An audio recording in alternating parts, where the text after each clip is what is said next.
get by. It resides between my eyes. Walked through the fire, came out better on the other side. See, life's like a beach if you find the sand. And right now, I feel like 100 grand. You are listening to Inspired Insider with your host, Dr. Jeremy Wise. Dr. Jeremy Wise here, founder of InspiredInsider.com, where I talk with inspirational entrepreneurs and leaders. Today is no different. I have Nick Loise of Sales Performance Team. You can check him out, salesperformanceteam.com. Nick, before I formally introduce you, I always like to point out other episodes of the podcast people should check out.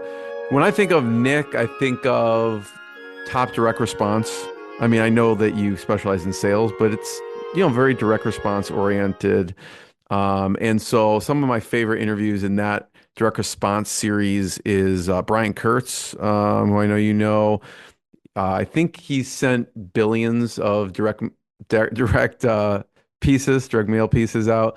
I did actually an interview with Brian Kurtz, Richard Armstrong, and John Carlton all in one. And they talked about trifecta. Just reflections of direct response. I had Jason Fladlin on, talking about mastering the art of webinars. That was a good one. And then Caleb O'Dowd on. There's several disciples of Gary Halbert that I have had on. And he's one of those. And he talked about having no furniture, no bed, and nothing when he started. And he was just learning.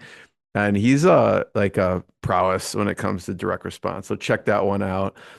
This episode is brought to you by Rise 25. At Rise 25, we help businesses give to and connect to their dream relationships and partnerships. How do we do that? We do it in two ways. One, we're an easy button for a company to launch and run a podcast. We do the strategy, accountability, and the full execution and production. And number two, we're also an easy button for our company's gifting. So we make gifting and staying top of mind to your clients, partners, prospects, and even people, your staff from like a culture perspective. Very easy and affordable. So you just give us the list to the people. We do everything else. We kind of call ourselves the magic elves that run in the background to make it stress-free, so that companies can build amazing relationships and most importantly, focus on running their business. For me, Nick and I have known each other for a while. The number one thing in my life is relationships, and I'm always looking at ways on how I can give to my best relationships. And I found no better way over the past decade to profile the people I admire on my podcast and send them sweet treats in the mail. So go to rise25.com or email us at support@rise25.com. I am excited to introduce Nick Loise. He's the founder of Sales Performance Team. Really his mission all along has been helping businesses improve their marketing and sales processes. And he does that through systems and playbooks, which we'll kind of go through. And he's also is an author and the creator of an educational course, Sales Mastery, How to Create a High Impact Sales Team, No BS Guide to Direct Response Marketing and Sales Needle, and Ghostwriter to Magnetic Marketing. He's also spoken on stages with people like Dan Kennedy. A lot of times, Nick, when you think of people who started, even the top people in direct response and copy, a lot of paths lead back to Dan Kennedy. He's also spoken with Russell Brunson, on stages with Joe Polish, Barbara Corcoran, and many, many more. And I'm excited to chat. Nick, thanks for coming on. Well, I'm crazy excited to be here. So, I mean, if I think of Jeremy and Wise, I think you guys are kind of the OG in the podcast, the business development podcast business. We talk about the OGs of direct response, right? Which is Gary Halbert, certainly Brian Kurtz, and Dan Kennedy, who we were both acolytes of. But I really think that you guys and just your maniacal focus on building relationships and adding to relationships is something that I continue to learn from. So every time you're in a room, I try to get there. Every time you extend an invitation, I try to get there and move heaven and earth for that. So the work that you and the team does at Rise 25 is great. Every now and then I get a nice box from you guys, so that's kind of fun. I tried to unpack it on a video if I remember and put that on YouTube so people could see what that looks like. And so you definitely do what you preach, and really are a great testament to the entrepreneurs. And it's all kinds of entrepreneurs, right? So it's not just the information marketing entrepreneurs, but it's professional services. And you've connected me to folks that are in the transportation business, and I forget his name, but he's a great guy. You could probably remind me Oh, of Zach that. Wilcox. Yep. Yeah, Zach, Yeah. great Five entrepreneur. Freight. Yeah, he was on the podcast. That was a good episode. Yeah, took his family business to the next level. You're very active in E&O.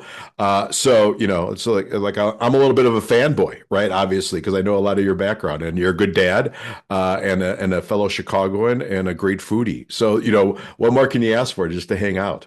Well, the feeling's mutual, and sales is a big topic. Everyone wants to know about, mistakes they're making in recruiting and hiring. Also, the process. How do they, if they're getting deal flow and it's not closing, and those type of things. So we'll dig into all these.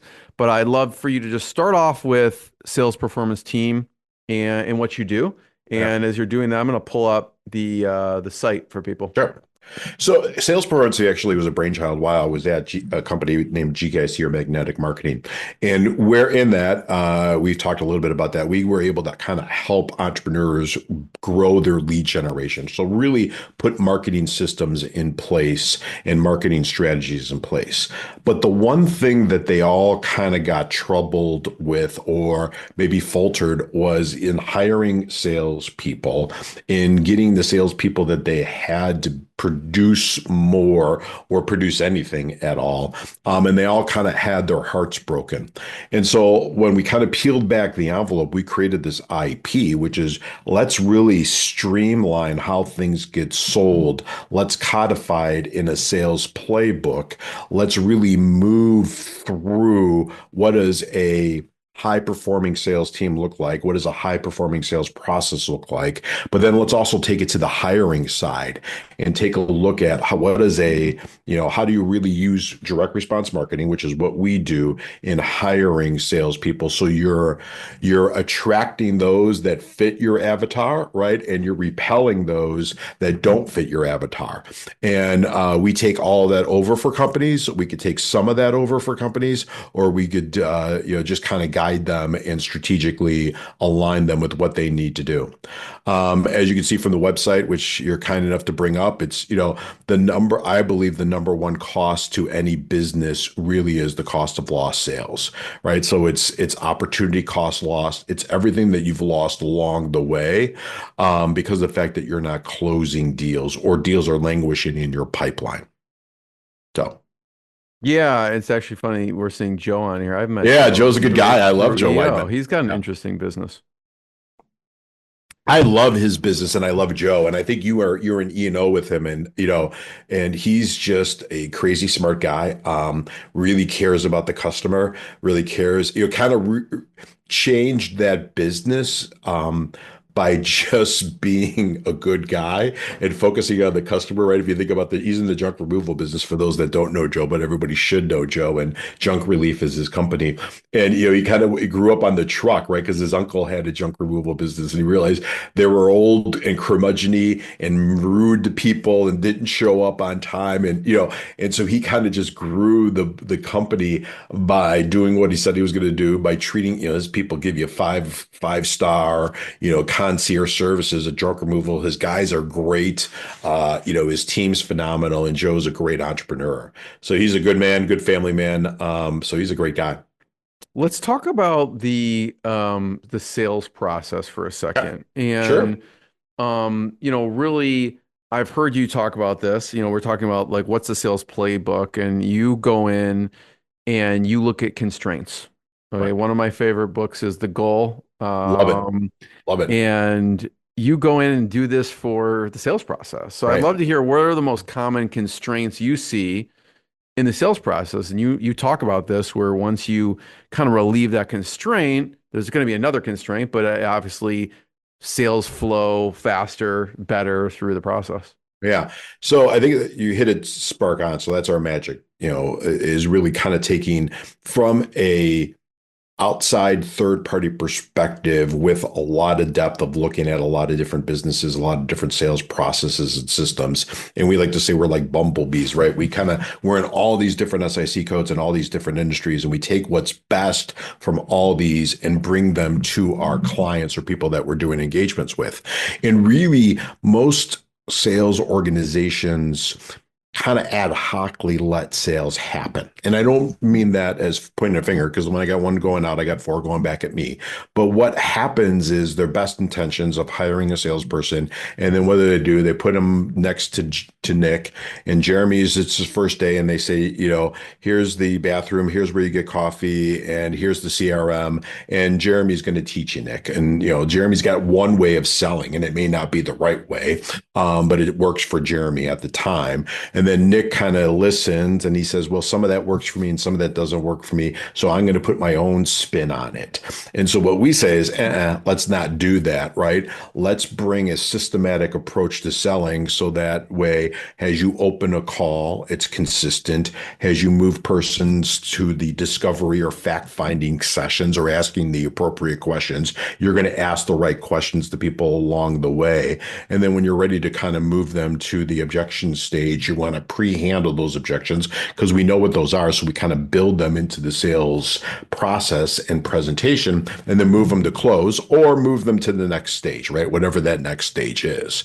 We also realize that, selling and closing is really two different things, right? So we got to teach people to be closers because a lot of people really aren't closers, right? If you think about the average turnover of salespersons, it's 35%, right? That's huge for any organizations. The burden that puts on any organization is tremendous.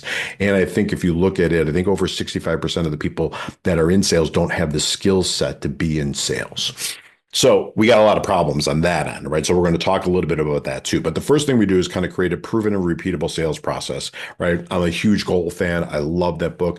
Another book that was seminal to me when I was in graduate school and kind of brought it through and into my every organization that I work with is the systems and process that Ian Deming, right? Dr. Deming kind of said everything has to be a systems and a process will beat a person any day of the week.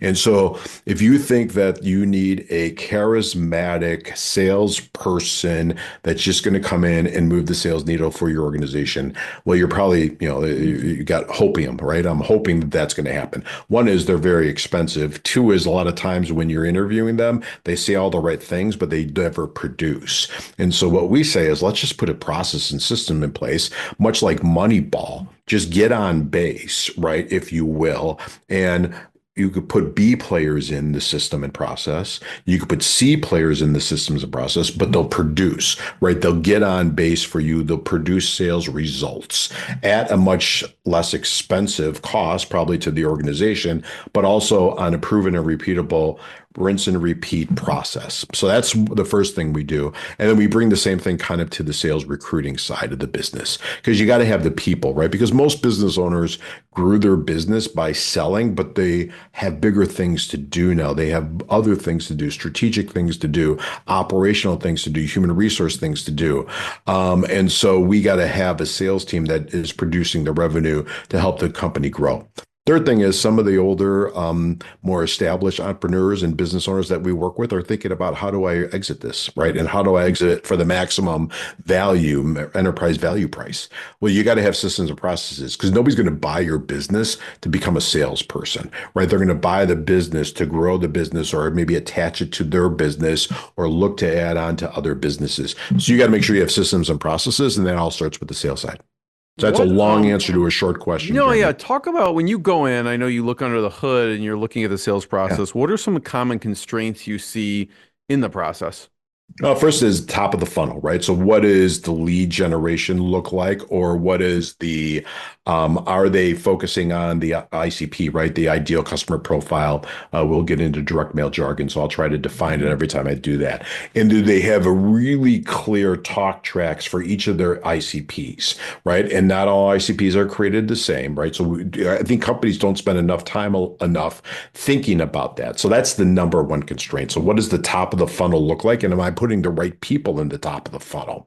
Then along the way, the second constraint will be that maybe you've got salespeople that are maxed out, i.e. they're working too many leads or too many opportunities. I want to shorten that and compress that and have them go deeper and build really, really good relationships along that if they're selling in a B2B environment or a B2C environment. So you want to kind of compress that so they could really spend the time to do the proper follow-up because follow-up is the magic sauce in any business. business. And then the third thing is, what is the skill set of the organization? Do they have the skills? Do we have to up level their skills? And the fourth thing we're going to look at is their technology, right? So what is their technology playbook, right? Their toolkit. How do we use that to maximize that? Are they even using the CRM? How do we maximize the CRM? How do we put more processes and systems in place to get that to where it needs to go, right? And then the fourth thing is really looking at, are we using our time as an organization in our meetings to help move the sales needle, right? So are we up leveling all of their skills at the same time? Are we looking for what's the common denominator of why we don't win sales, and how can we work on that? So those are like the 4 or 5 things that we look really quick under the hood. We like to start out and do a really in-depth audit, right? So kind of look at, here's the best practices that we see, and we continue to grow on the best practices. What worked, it's the tale of two cities. What worked last year doesn't work this year in selling, right? So we kind of look at that and say, where are you at vis-a-vis the best practices? And then now from there, we've got a top 10 list, right? We've got a playbook that we could start working through and fixing the problems. Or if they don't want to engage us, at least they have a really good roadmap. I'm going to dig in one of those. There's so much please. I could dig into there, but people always are interested in the technology for some reason. It's always like, well, what do you use? Even though like really it's all about the other things. But I'm curious of your favorite tools. And I mean, there's a lot out there with CRMs and follow-ups. And what are some of your favorites out there from a technology? Well, I mean, so the first thing we're going to do with any organization is make sure they have a CRM, and sometimes they don't, right? Sometimes they don't have that. So we're going to really quick and easy to use is Pipedrive if they don't have that, right? Create Pipedrive for people. It does really, really good analytics. So to me, it's an easy tool to use. It's visual. Salespeople could use it even if they're not technically orientated. That's the first thing we're going to use. Second thing we're going to use is if they don't have a marketing automation system, so that we can make sure that the follow-up sequences are going out no matter what, we're going to implement that, whether that's at Go High Level, whether that's an active campaign, or whether it's just simply using the activation through Pipedrive, right? So I don't go again, I want processes, I don't want people, right? So we really want follow-up. And if you even quote the gentleman we started talking about, which is Dan, right? Most people stop at just getting the lead. Well, that's the easy part, right? So we got to make sure that there's a process and system through there.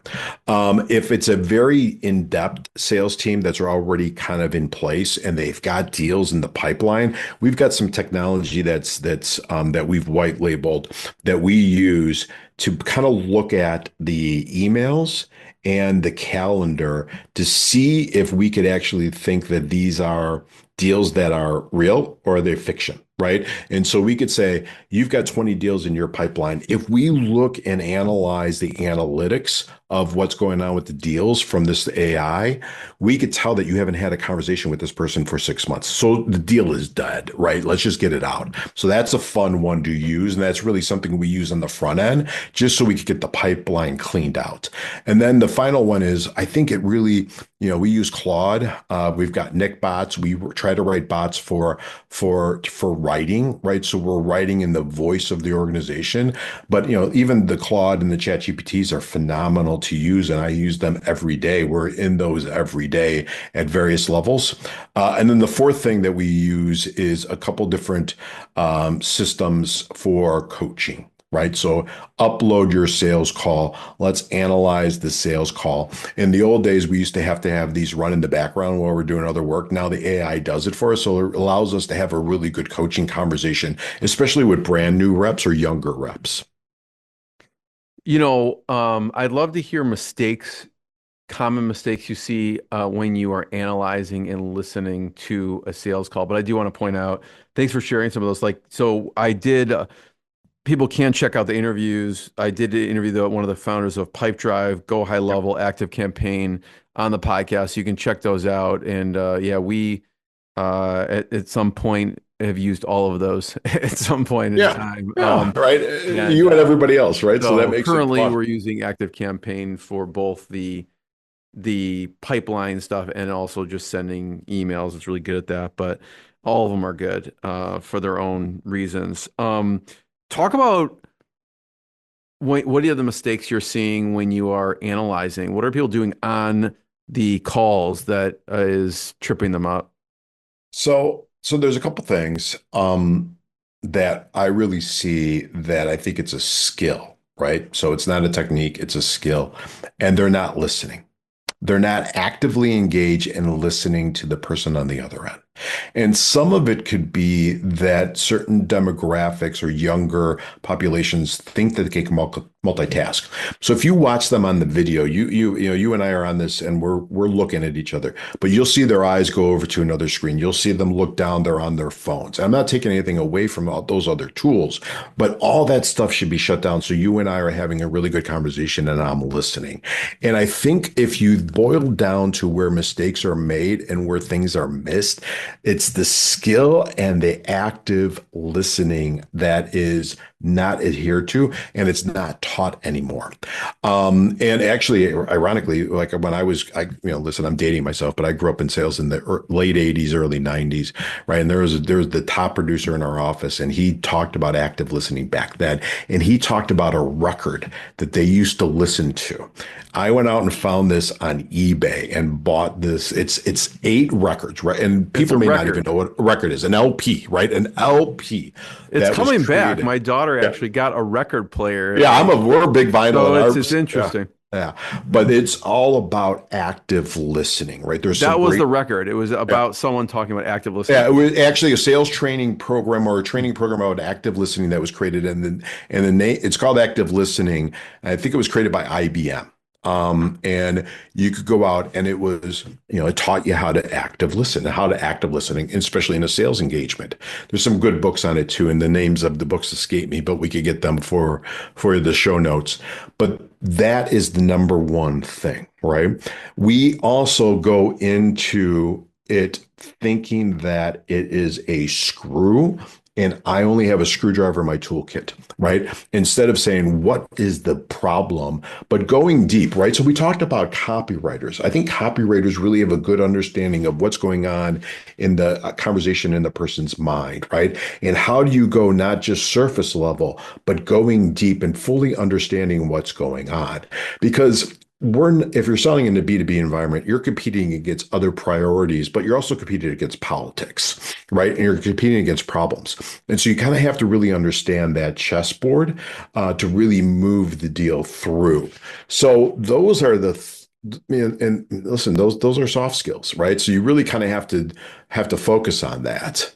I just pulled this up real quick. Yeah, I got that. So I just look up nonfiction best books on active listening. There's like a lot on here, right? So people can check that out. I don't know if any of these keep going down a little bit. There's one that of mindful listening, the listening leader, the lost art of listening, listen well, I hear you, the surprising simple, think faster, talk smarter, listen to sell. So there's a lot on here. Just listen is the one that I was referencing. Got it. Yeah. And the lost art of listening is another good one.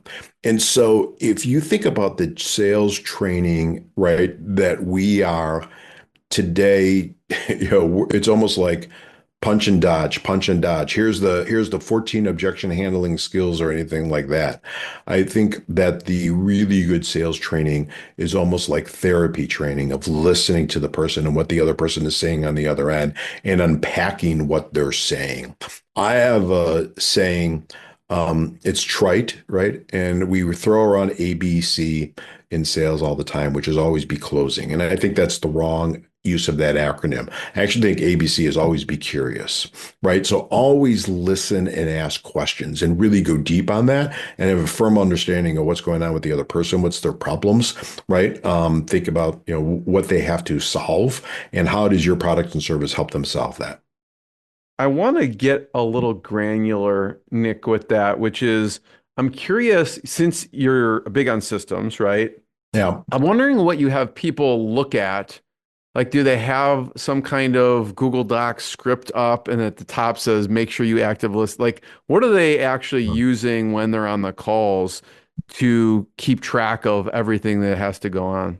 Well, we're big on what I call a flow chart, and I don't know if I have the ability to share it on my screen, but I could bring up one. I mean, let me bring one up. And by the way, I don't know if I'm the best active listener because I had Dr. Mark Golston on my podcast, and I did not remember that we did interview him on Just Listen. So, I mean, in my defense, it was a long time ago, but I Yeah, will yeah, have yeah. to re-listen to that episode.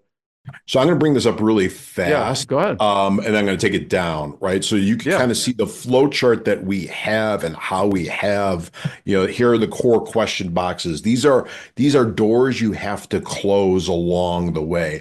And I think that everybody's a visual thinker, right? So having a script that they got to read word for word doesn't work, but we kind of have that. And on some of the other ones we have, be active listening, always be engaged. Here are the four or Do they five. have that up when they're doing a call? Like, Yeah, they have it okay, up. got Yep, it. yep. And in the if we get them into, nowadays everybody's remote. In the old days, they had the cubes, right? And I'm a big fan of sales floors, and I'll explain why I love those. But we would want that almost papered like wallpaper, so they have all their talk tracks and all the flow charts up. So they have that ability to really have an idea of where am I at? Oh, crud, I didn't close door number 4, and I'm going to get an objection. I know I am because I got to go back and close that door, if you will. If it's a one call close, a lot of times it's not, right? So a lot of times it's really doing good discovery, then taking that discovery back and setting up that second or third call. So it needs to be visual. I think I like flows or flow charts versus scripts. And that's the first thing that we do, right? In the old days, and I think you may have seen it or we've talked about it, is we used to bring them into when we had an office before COVID, and we would have all the sticky notes, right? All the different color sticky notes for different things to do on the wall.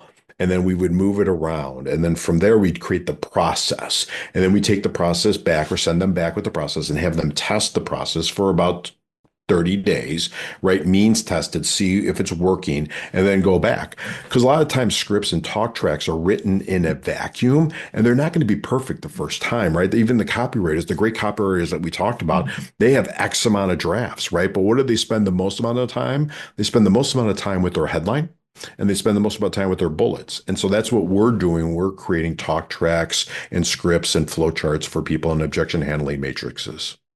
I remember talking to some top people who do webinars. One of them, I think Bradley Will, Sure. and he always talked about one of the things that he looked at when he was creating a webinar was looking at all the objections and then building those into the Yeah. actual webinar, right? And so that's what you're doing in the sales process as well. Yeah, 100%. And I think the sales process is we're really storyboarding it, if you will. And, just like they will do with um, a great movie or play or whatever, a TV show, right? It's storyboarded out, but you also realize that there's room for improvisation, right? And so it's not 100% verbatim, right, the script, but it's okay. We're going to take what the other person's going to say and go with that or go to that, and respond in kind, right? So and you've been on calls, I am sure. Usually they're, customer service calls, or you're trying to get out of a contract or something, and they're reading from a script, and there's nothing more annoying because I just really want to get out of this contract, right? And so you got to give people the ability to kind of just cut to the chase and say, is this really something you want to do? And if not, let's just pull the plug on that. I know before we hit record, we were just talking about a couple scenarios. One scenario is there's a lot of deal flow and nothing's closing, right? And I don't know if we missed anything. I mean, you talked a lot about these things you look at the process, you look at the constraints. Is there anything else that we should talk about in that scenario that would be helpful? So I think the first thing is with that customer that we talked about, right? They're doing about 4,000 inquiries, right? And they're barely scratching the surface on a hand, under 10% close ratio, right? So we got to get in and take a look at what's being said. So the first thing we really looked at was were the salespeople. right? Goes back to the skill set that we talked about. And we realized through testing them, right, either through OMG or DISC or TTI or Sales Leader, and there's so many great different sources, and I don't care what you use, but did they have the ability did they have the skill set and they have the modus operandi, if you will, or the hardwiring, the operating system? And what we realized was they had a money tolerance, right? And they couldn't ask for the money, and they had a high desire to remain and be liked. Now, you and I are both likable guys, you more so than me. But if I have to get all of my identity through you, right?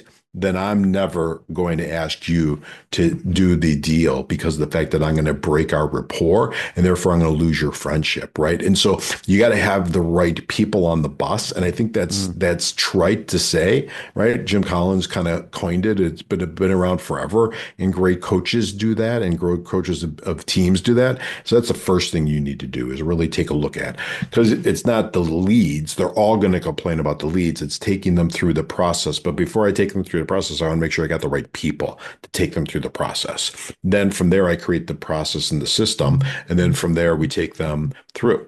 So that's the first thing that you want to look at too.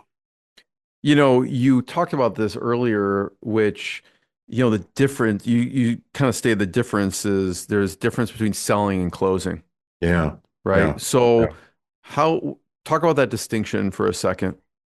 Well, selling is I think at the beginning stages, right? So it's the building of rapport. It's doing the discovery. It's kind of, some of it's a little bit marketing. Here's who we are and what we do and why we do it. And kind of let's figure out where you're at on this.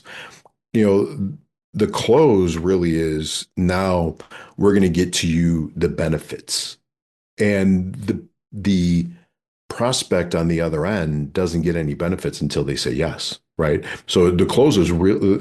The selling is for us, right? To get all the inputs in. The close is for the customer, right? Because this is where they get the benefits. And we think it's all based on the objection handling. And when I get called into companies, it's like, I just need the 4 great objection handling scripts. And I'm like, there isn't one. If anybody's selling you that, they're selling you hopium, right? And it's not. And it really has to be, okay, objection handling is part of that, but it's really just question answering. But the close is really getting them to take that action, to move them over that gap of saying, here's where you're at, here's where we think you are, and here's all the benefits that you're going to start to get. And I think where we as salespeople, and especially sales leaders and business owners, falter is we think it's one linear plane, and it's not, right? So the front end is the sales and the marketing of it, right? So getting all the inputs from the customer, getting the discovery down. Now let's talk a little bit about, here's some case studies and all that stuff.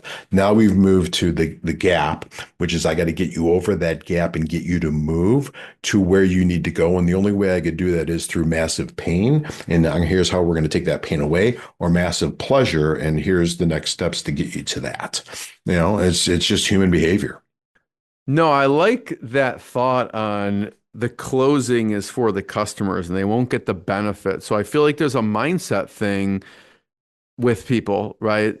Of being liked. Is there any resources or recommendations you have for like getting over that mindset of, well, I don't want to be pushy, or I don't want to, so there's negative connotations kind of associated sometimes with closing and sales, right? So I think one of the great, Sandler kind of created that, right? It's the identity and roles. So if anybody does Sandler training, or if you have anybody in your that you've interviewed, that you have a podcast that you could send them to, there's a great thing on that. There's a lot. I've done one. They could go to my YouTube station. There's a quick 10-minute thing on identity and role, and how you can't get your identity from the role of a salesperson. There's probably some other books that I've read that just escape me, but it's really about, OMG does a lot of really good objective management group. I'm using an acronym, and I want to make sure that people understand what this, or David Kurlan does a lot of really good writing on this, on a salesperson that has a high propensity to be liked and needs to have that let's call it, they need to get, they get their stimulation and they get their internal motivation by people liking them. They're never going to be a good salesperson, right? They may be a good marketing person. They may be a good brand ambassador. They may represent you really well in a trade show booth, but getting that thing to close, they're never going to do that. Nick, I know we only have like 6 minutes, and I have 72 questions to get through in Yeah, like 6 minutes. But rapid fire. yeah, no, but I do want to talk about recruiting is a big Yeah, issue for yeah. people. I know you serve a lot of different types of companies, from home services to Mm. law firms to SaaS companies. So maybe we'll choose one of those and then talk about the recruiting process. So why don't we start with recruiting and Yeah. some of the mistakes people make with recruiting, because salespeople are salespeople, right? So they're good at good at selling themselves. So what are some mistakes people make in recruiting salespeople? So I think it's subjective biasness, right? And it's you're having somebody take a very skilled at selling themselves or selling their wares through a process, and that person on the other end, maybe it's an HR person, maybe it's a recruiter, nothing wrong with them. They just don't know how to challenge, right? And in the sales dynamic, there's always some level of challenging. And so that's where we kind of bring them in. And a lot of times owners will take on that, and they get that objective bias of saying, "Oh, I really like this person. They're like me," or "I just like this person. Or I just know that they're going to do well." You got to take all that out, right? So that's why they hire us or hire a firm similar to us. So the first thing we do, as we talked about, is we create a direct response ad, right? That's going to go on all the different platforms. And that direct response ad in its purest form is going to repel people that we don't want to have apply and attract people that we do want to apply, right? So if it's a closer mentality, we need to call that out. If it's somebody that has to work the phones a lot, we need to call that out. Then you take them through and you do some initial screening, right? Whether you got to see if they follow, right? So we always say, call and leave a voicemail message, right? Or call and send a video. If they don't do that, then they're not going to follow any process and they don't listen, right? So we just talked about that. So have things built into your recruitment process that stops people from moving forward, right? Because they just can't follow rules. Then we're going to take them through some, let's call it mock sales environment or mock sales calls, right? So we're going to take them through a mock sales call, and we're going to be really hard on the objection handling. We're going to be really hard on the discovery. We're going to give them all those type of things. And then we're going to, if they make it to a certain point, because these tests do cost some money, right? So then we're going to start screening them for all the different characteristics and behaviors that we want. And we're going to use all the different tools that we've mentioned really quick in this call. And then from there, we're going to get as best of a reference checks as we can, right? Because those reference checks are gold. And then if you or your team doesn't have somebody that's a salesperson, right? I don't want an internal salesperson doing this last part, but somebody that has sold before, doesn't have to be your products and services. Have them talk to that person, even if it's for 5 to 10 minutes, because it's based on the analogy that a gun knows a gun, right? It comes from an old gunslinger thing that, I know what it's like to pull that trigger, right? And that person will know, yes, this person will do it, or no, that person won't. And he or she doesn't have any like skin in the game, right? They're just a friend, or maybe you're going to buy them dinner for talking to 3 or 5 people. And then now you could take that person through and they've done a lot of different things. And if they're still around, then it's probably the right person to hire for your And you'll organization. run this process for people. We do that. Yeah, that's exactly what we do. We actually created a new division, a new company, because we're getting more and more people to do that. And it's called Your Sales Recruiter. Historically, we've only done it for clients, but now we're just getting people to hire up that want us to do the recruiting for them. They've got a good process and system. The other thing on recruiting that I'm going to say is 90% of 90 days is the clock, and you lose salespeople. I think it's like 55% of salespeople leave an organization within 90 days. Some of it, they were the wrong people to be brought in the door. But the other thing, Jeremy, that people don't do, and I think you've brought Joel Coleman on, it's the onboarding process. You got to make sure you have systems and, Oh yeah, Joey Coleman. Yep. for He's a sure. great guy because he's got a great book, two great books, Never Lose a Customer, and also, Never Lose an Employee. And it's really, we spend a lot of time thinking about how do you onboard that new employee. Now, it's sometimes you're fast and furious and they get thrown into building a Ferrari. As long as you're up front with them and saying, hey, listen, we're building out the sales processes as we have you. We're doing all this as we have you. So realize that some of this stuff isn't built out. I'm okay with that, right? But then you build it out while you're with them and get their input along the way. But you need to onboard a salesperson really, really, really well. I know we have a minute. Yeah. So I don't know if we want to take a minute for one of those examples. Home services, law firms, or SaaS, which one would be interesting? Yeah. Or you could just rattle off all the books that's like the Leaning Tower of Pisa behind you. I want to like push it and knock it over and see it, but there's so many cool books behind you. So I'll let you take the last minute on, maybe we'll do one of the examples, or if you just want to rattle off some of your favorite resources behind you.